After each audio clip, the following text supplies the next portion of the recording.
Il y a deux récits de la dualité masculin-féminin dans la Genèse.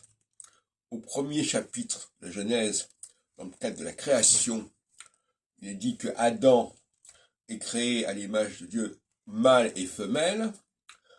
Et ensuite, dans les chapitres 2, 3 et 4, il est question de cet Adam qui est seul et à quel il va falloir adjoindre une femme.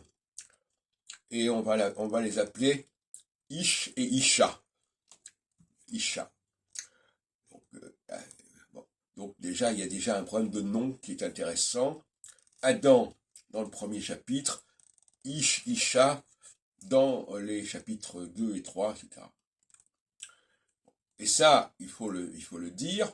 Qu'est-ce que ça veut dire? Ça veut dire qu'on a deux conceptions complètement différentes de la théologie.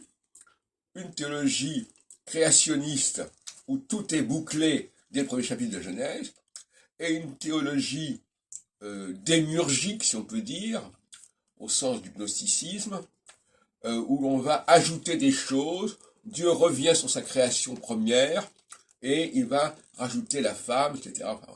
Donc, on a bien deux discours qui s'entrecroisent, qui montrent là qu'il y a deux théologies, une théologie d'en haut, structurelle en quelque sorte, et une théologie d'en bas qui est plus conjoncturelle, qui est plus dans le miracle, qui est plus dans l'intervention du démiurge, ce démiurge étant un sous-dieu par rapport au dieu de la création première.